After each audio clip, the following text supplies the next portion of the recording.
rescue plan with him. He recalls Catherine Balkisoon, Paul Airwood, Michael Wee, and Rajiv Mangali being present, walking in and out of the meeting. Mr. Ali Sr. said that Catherine Balkisoon told him that she did not think it was safe to send divers into the pipeline, and that Paria had a plan to pump out the line and send in confined space experts to take the men out. He says he assumed she was still talking rescue, as no one was talking recovery. He told her he saw the pumps, but these could not pump out the line, and in any event, Paria was not going to get anyone to go 60 feet into a dry pipe. Mr. Ali Sr. then told Catherine Balkisoon of his rescue plan, and she seemed amenable, but said she would have to run it by Mushtaq Mohammed, who was in a meeting, so that Mr. Ali Sr. waited in the conference room. At about 4 p.m., Mushtaq said he would like to speak to the rescue diver Conan Beddow, who was in Sangre Grande. Sunday, 27th February 2022.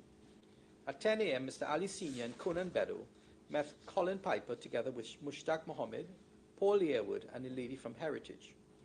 Conan told Paria about his diving experience and showed him his CV. Conan's dad, who was also a diver, assured Paria that it was safe and he would be the topside man. Paria then showed video footage of the tank in the line and that it was jammed about 200 feet in the line. Conan said there would be no problem moving it.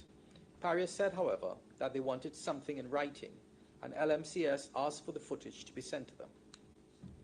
Mr. Ali Sr. says that LMCS emailed the rescue plan to Paria at about 2:19 p.m., but never received the video footage.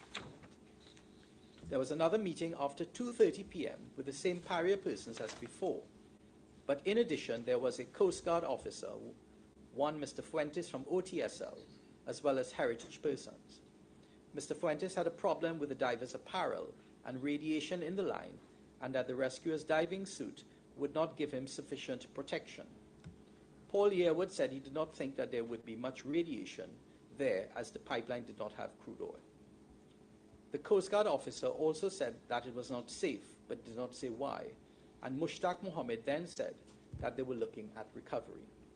Mr. Ali Sr. says that LMCS did not agree with this, saying that if there was the slightest chance that anyone was alive, they deserved a chance to be saved. He said he was ignored and he got the impression that Paria had made their minds up long before. Mr. Ali Sr. also says that he did not think Paria intended a rescue, and conversely, he was confident about the rescue. He says he was a diver trained since 1981, and that diving in a pipeline means that you would not have the usual dangers of ocean currents, boat propellers, predators, getting snagged in fishing nets or debris. He said that the pipe was big enough and it would be safe enough to dive in the pipe.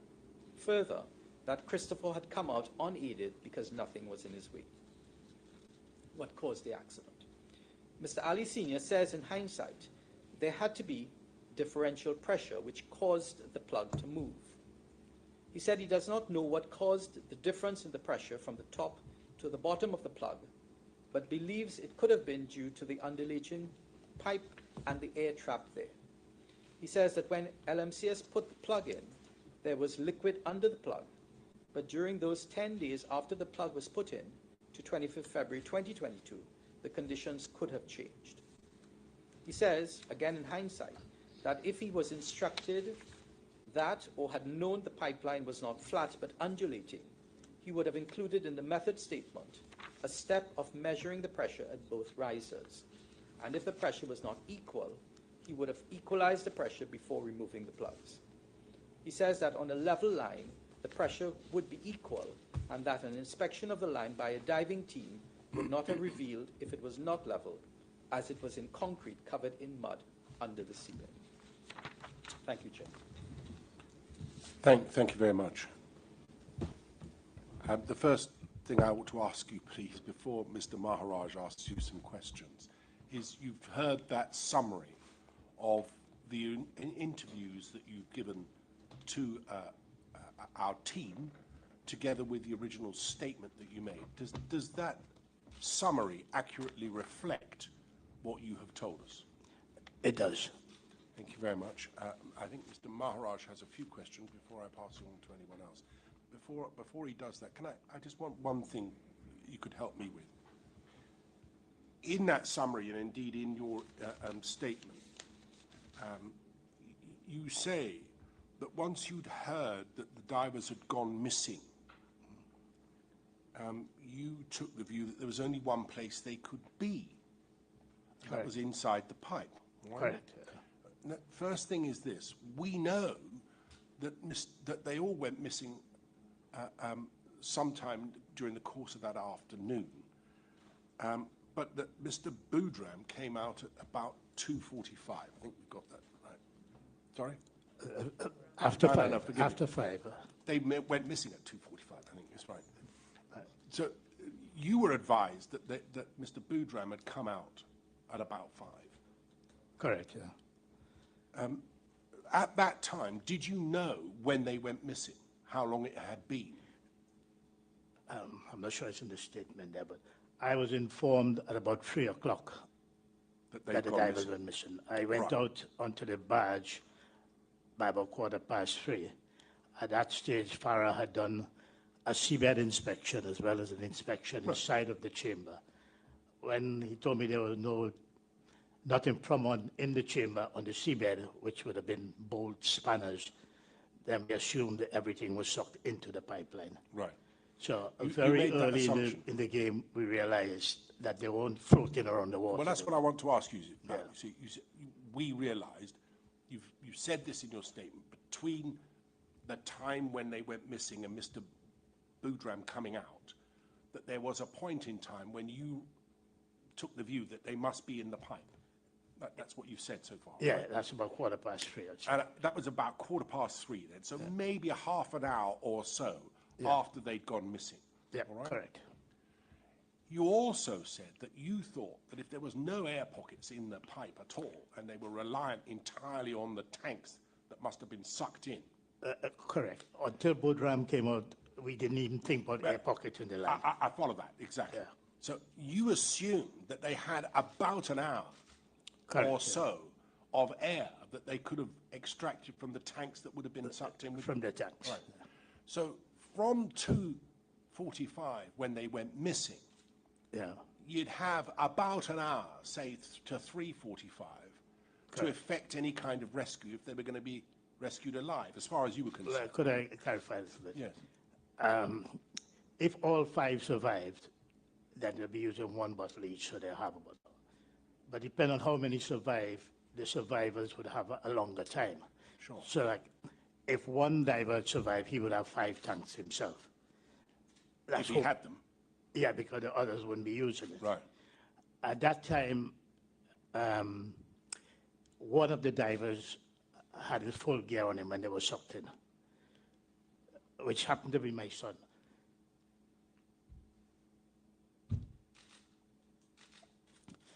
So when he had survived, he would have the rest of the tanks. Right. So there was a time of an hour at the least.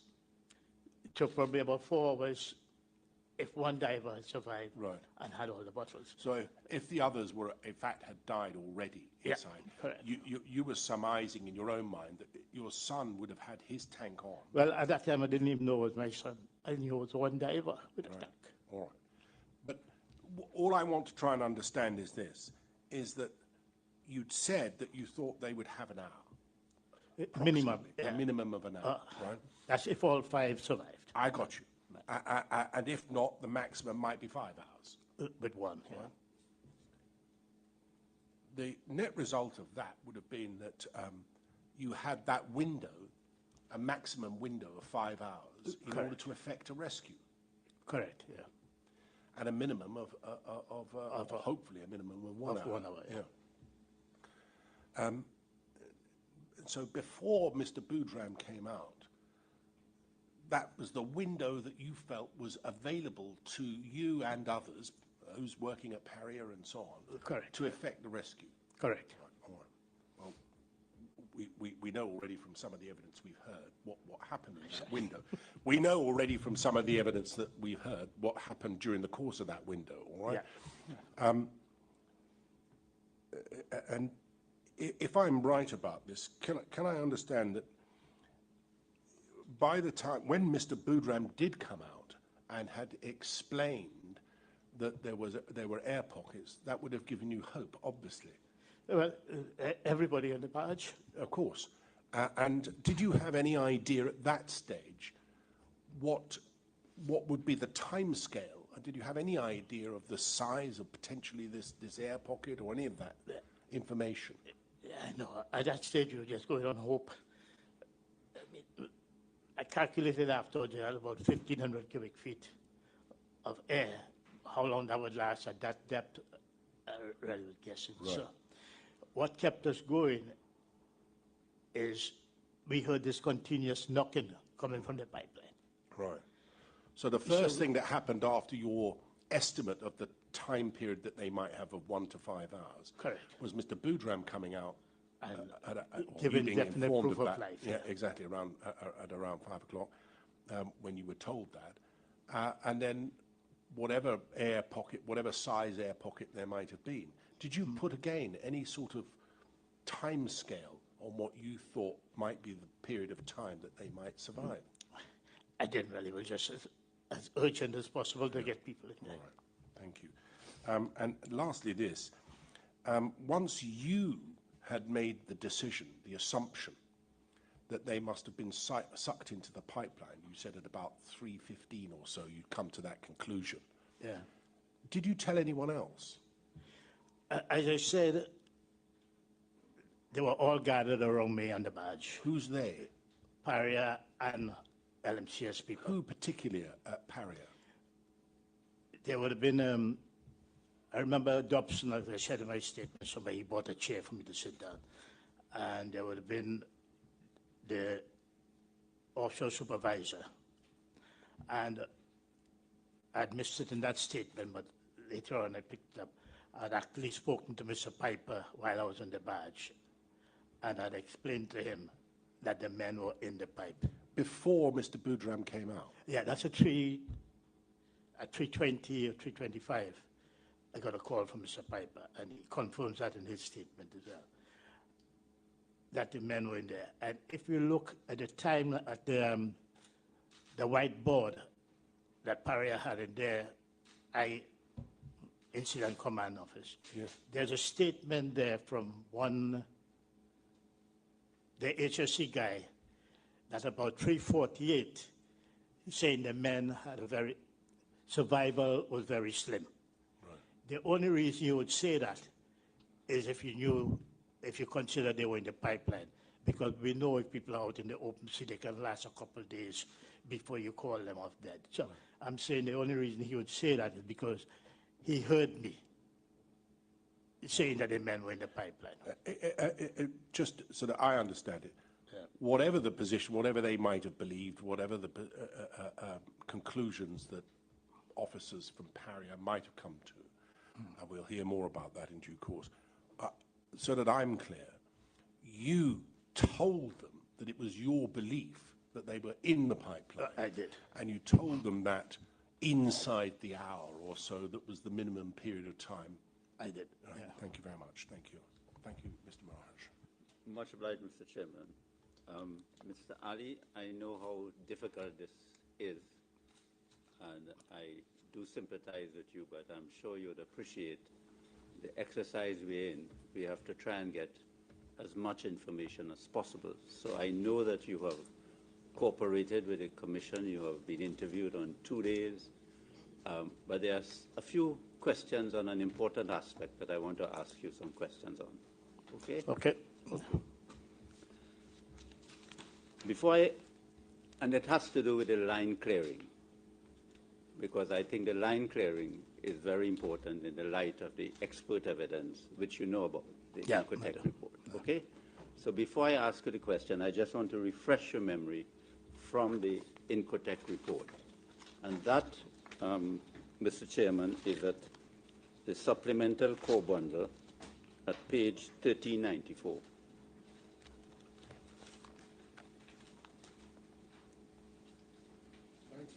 Yeah, 1394. So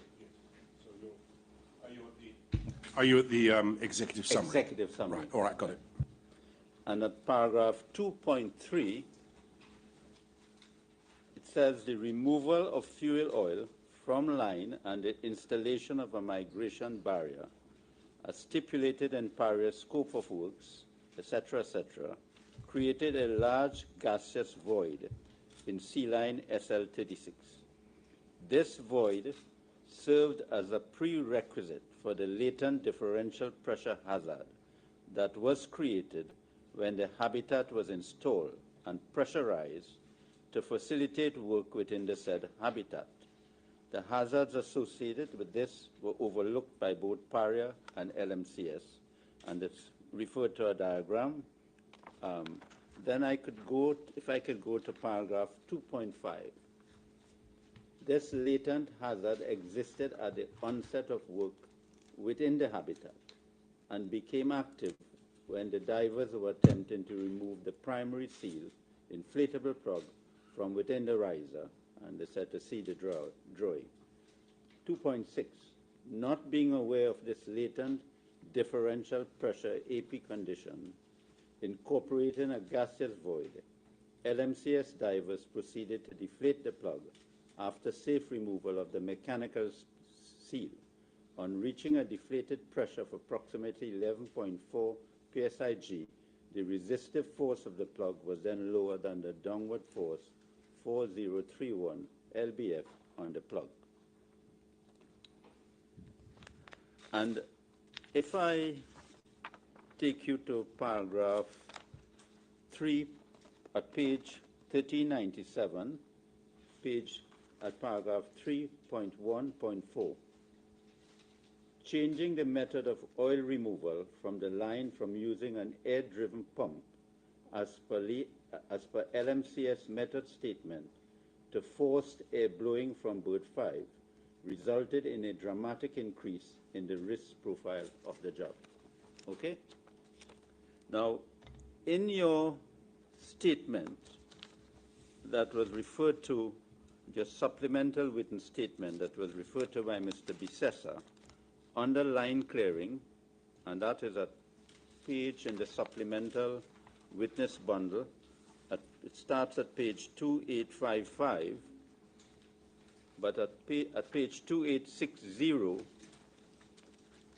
at paragraph 30, you stated that the method of line clearing in the method statements and Paria's instructions for use of air blowing instead of an air pump was to be done in 2 phases. So as I understand it, the removal of the fuel from the line of the contents of the line were done in two phases. Correct, yeah. Phase 1 was topside. Correct. And topside, according to the evidence you have given, you'll tell me if this is correct. You're saying that you removed 300 barrels from topside. Well, we estimated 300 in the initial method statement. But then when we started blowing, when we changed the method, we weren't just dealing with 36 Sealine. We actually crossed over to 66 Sealine. So the volume would have changed. Could you give us an idea? I couldn't really tell you. 66 Sealine was a 50-inch line, so there would have been product of that as well. And some of that was So it's moved. more than 300 barrels or less than 300? More than 300 barrels. So in the method you used to remove the contents from topside, Yeah. you didn't use an exact measurement, and you just... No, the initial 300 barrels was an estimate to start with. But that involved just draining 36 Sealine above sea level.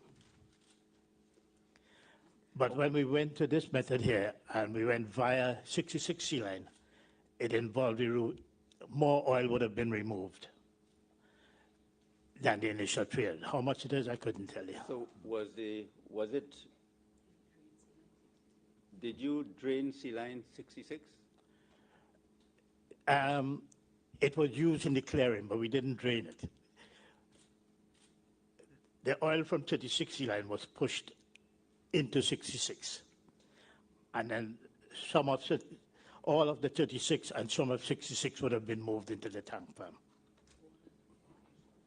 Sorry, I'm not following this. I'm a bit confused. I wonder if would a diagram help, or would it be possible for you to draw a diagram, perhaps? Because I am not following this.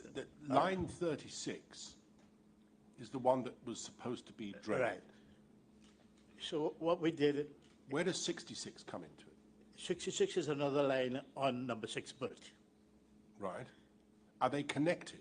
So we connected 36 to 66 Why? to displace the oil from 36 into 66 and ashore. Right. So you were draining one from one to the other, Well, drain might be the right word, pushed.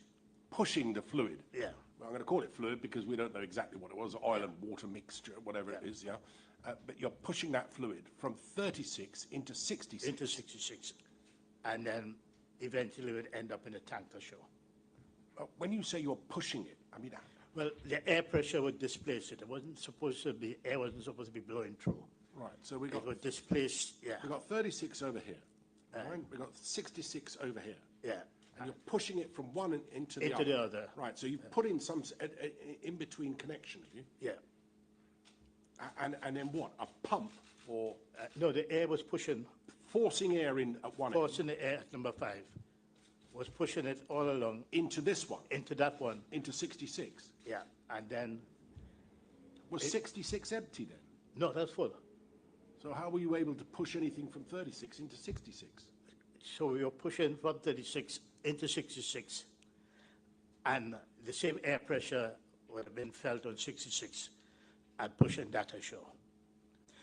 But we found out, sorry, are we okay with that one? No. No. I mean, it may be me, and I'm sure Mr. Wilson follows everything you're saying, but I don't, and I need to understand it, please. Yeah, so we introduced the air at number 5, the riser, 36 riser at number 5 berth. Right? So that would pressurize the line.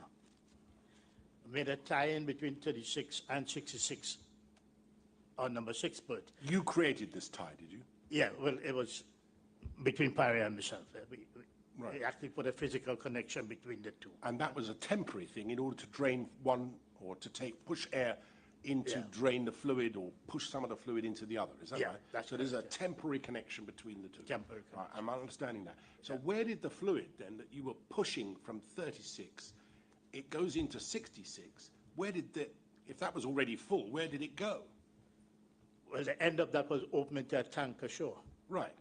So we pushed it into the... So that I'm clear, you got 36 over here, 66 over here. You're pushing the fluid from 36 into 66 in order to create something of a void in 36. Yes? In the process of pushing this fluid into 66, it comes out somewhere else in Paria's Yeah, in the tank farm. establishment, yes? Yeah. Into a tank. Correct. Correct. So is there a way in which you can measure how much you're pushing into this tank?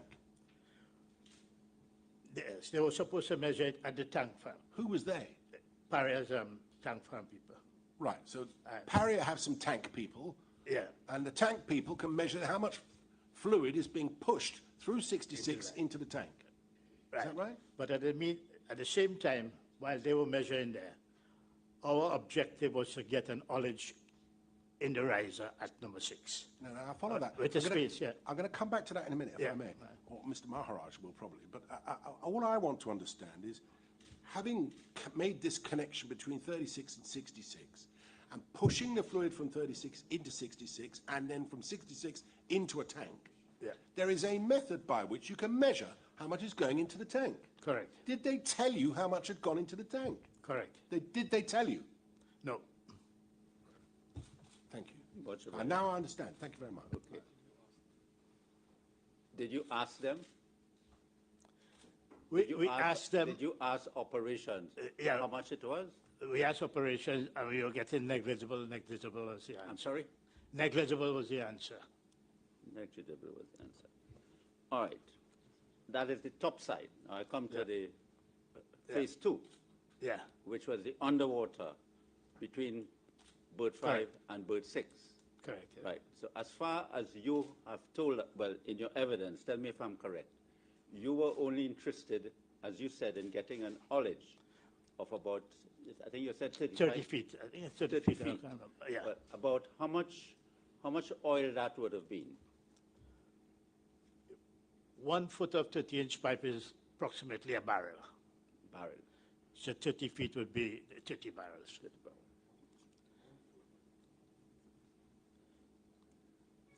So, yeah. So, according to you, Mr. Ali, Yeah. as far as you are concerned, that in respect of the underwater piping between Berth 5 and Berth 6, only 30 feet of oil was removed. All right. At number 36, Sealine has 2 risers. And when we finished with the first phase, No, if you could just keep it at Berth, I'm talking about this job, yeah, right? one. So if you, Okay. if you could help us. After we removed 30 barrels of oil, Yes. we still didn't reach the 30-foot ullage. You still did not reach the 30-foot ullage. Yeah. But the point is that according to you, as far as you're concerned, you removed 30 barrels or 60 barrels? About 60 barrels, about About 2.5. 60 barrels. Again, we didn't measure it. We were measuring the ullage, All right. not the amount of oil. So as far as LMCS evidence is concerned from you, Yeah. from the underwater piping between Berth 5 and Berth 6, only about 60 barrels of oil were removed. Correct. And that evidence is true, That- okay? It is, yeah. Now, in your witness statement, you said that the method of clearing the lines were changed with the approval of Paria. Correct. It was to be air pumping, and then now they changed to air blowing, Correct, yeah. correct? So you were blowing air into this line. Correct.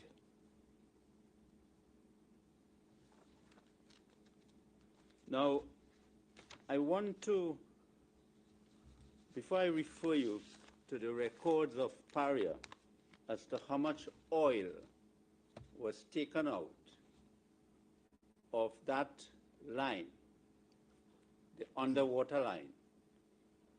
In your witness statement, at paragraph 42, you said the line clearing was done in January 2022. Sorry, page 2862. Over a period of 2 weeks. Am I correct? Correct, yeah. Correct. And you said it was not a continuous work, but it was done over a period of 2 weeks. Yeah. And then at paragraph 43, you mentioned about the change in technique from air pump to air blowing. And then you said at paragraph 44, everything being equal, I knew that once there was liquid in the riser directly under the plug, then the horizontal section of the pipe should have been full, and the riser at Berth 5 would have an ullage equivalent to that of the riser at Berth 6. Once this was achieved, there was no chance of any differential pressure. Correct. So am I correct in saying that your conclusion at paragraph 44 was based on your assumption that Sealine, the underwater line, Was had full. fuel? It was full. Was full, yeah. Yeah. But you did not take any measurement or any test to determine whether the line was full. No, the only test we did was we checked the ullage at the riser at number 6. But when you check the ullage at riser number 6, Yeah. you didn't know if there was air on any there or more oil. You couldn't tell it. In the riser there was oil And you checked that with your naked eyes with naked eye and with a tape. and with a tape. And at paragraph 45, you said, we therefore did not discuss the possibility of a differential pressure in the method statement or the risk assessment because the steps we took should have eliminated this. Correct, yeah. Now, you base that opinion, you base that assessment on the basis that you assumed that the pipe was full, the underwater pipe was full. Correct. Correct. Now, so you recognize, Mr. Ali, that there could have been a risk of a differential pressure if the underwater pipe was not full.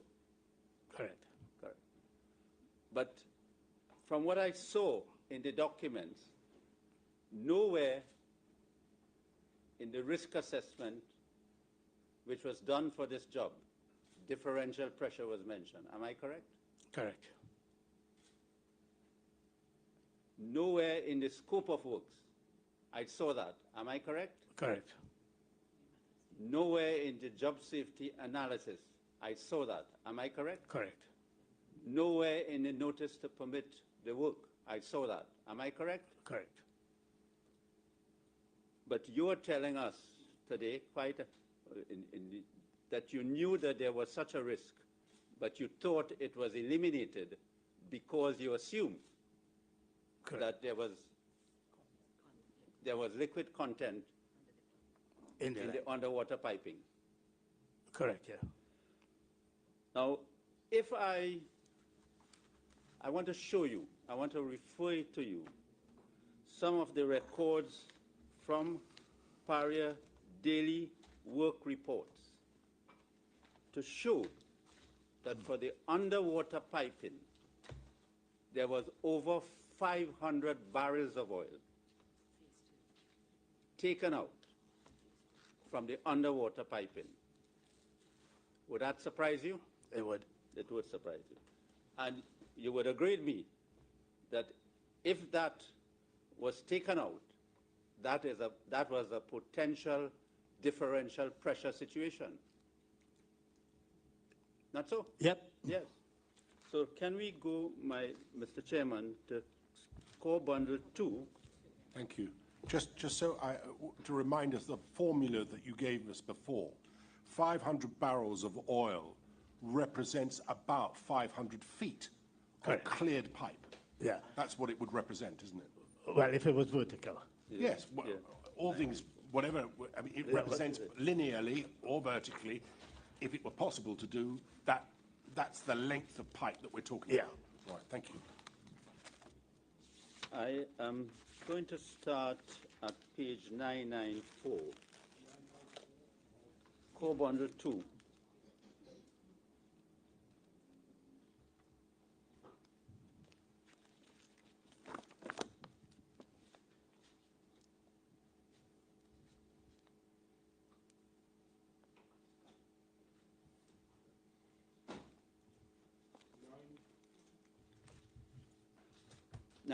My lord.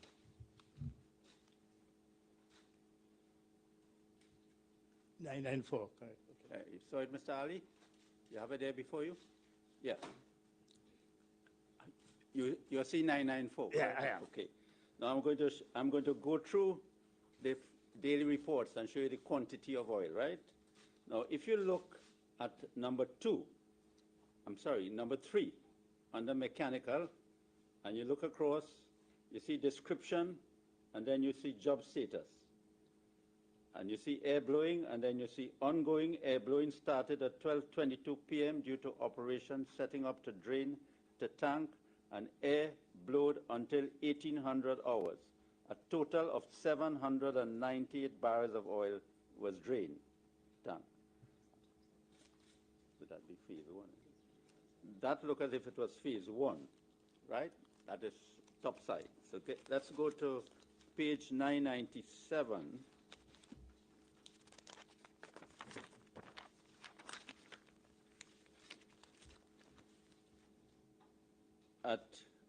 At number 3, mechanical, description, SL36 riser renewal, air blowing contents, 36 from berth 5 to 6, ongoing air blowing started 11 a.m. due to installation of SIP blank, and air blowed until 5:30 p.m. A total of 118 barrels of oil was drained. You see that? Yep. This top is- side or This is topside. top side still? Now, I saw in your witness statement, you said you personally supervise the line operation, the line clearing operation. Well, the final pieces, yeah. Okay. So let's continue, Mr. Ali. Let's go to page 1002. Is that correct? Yeah, 10.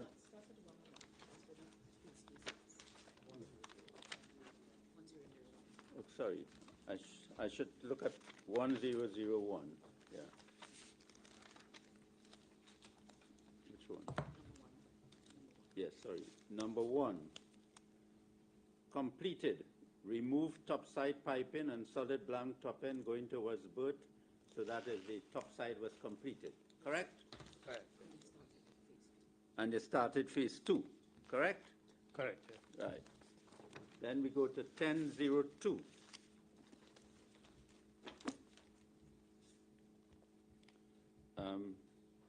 You see number 1, completed 2 lengths of 6.30 hose together with length 6.45, etc. Riser to assist with phase 2 air blowing. So it shows air blowing has started. And then you go to number 4. Correct. Level was checked and pipe estimated to be 3/4 full with oil content. See that? I saw that, yeah. Right. Then we go to 1003. 2nd February, mechanical, number 1. Phase 2 air blowing description. Air blowing was conducted between 11 a.m. and 3 p.m. Onshore noted that they received 276 barrels of oil. Started air blowing 11 a.m. due to lining up of tanks and waiting for pressure to build up. You see that? I do. Huh? Yep. Yes. Then you go to number 5. Draining contents of SL36 into slop barge, connect hose, etc., etc. 2 slop barge was filled approximately 100 barrels of oil. See that? I see that, yeah. Mr. Ali, that's much more than 60 barrels, am I correct? A lot more. Yes. Then we go to page 1004. On the 3rd of February, number 1, phase 2, air blowing description. Air blowing was conducted between 1300 hours to 1500 hours. Onshore noted that they received 55 barrels of oil. Note stated air blowing 1300 hours due to waiting on shore, etc., etc. And then we go to number 5. Well, number 4 and number 5. Level was checked at number 4 after draining, and oil content was approximately 8 feet. Sorry. 8 feet below T on riser. What that means? So this is not my report. No. But do you know what 8 feet on T riser means? In the oil industry, in your business, what it means? Like I said, this is not my report. I know. The figures here are all over the place. But item 4 there will confirm what I was saying all the time. When we measure the ullage, he's saying 8 feet here below the T. The T was the top of the riser. So if you measure down from the top of the riser, the oil was 8 feet below the T. Below the T. Below the T. The T was at the top of the riser. Okay. Yeah, and then I see he goes on to say 2 barrels full, approximately 100 barrels. Well, a barrel full was 25 barrels, not Okay, but it says so 100 barrels. yeah, but he's estimating from whoever is 2 barrels full. But And then we go to page 1005. No, hang on a second. 2 slot barges, you say represents About 25 50 each barrels. barge, so that would be about 50 barrels. 50, not 100. But Not whoever's 100, put yeah. this down has got that wrong, you think? Yeah, sorry. whoever's written down 100 barrels has got it wrong. Well, It he's should making a be wrong 50. estimate, yeah. Yes. If there can't be 2 sub-barge full and 100 barrels of the ship. But they might have got the number of stock barges wrong rather than the number of barrels. Well, I think we said where we put a 2.5 sub-barge full Right. in my statement. Do we need a break now then? I'm afraid we're going to need to take a short break. I was hoping to finish this bit, but we can't, I'm afraid. So, such is life. We're going to have to break off just for 10 minutes, all right? Normally we have a longer break. We don't want to finish this little item here. Apparently not. So we will have to take the break now, all right? And so as not to embarrass anyone, go, right? Oh, sorry, I have, right? Forgive me. Oh, well. Yes, please, if you'll go with it.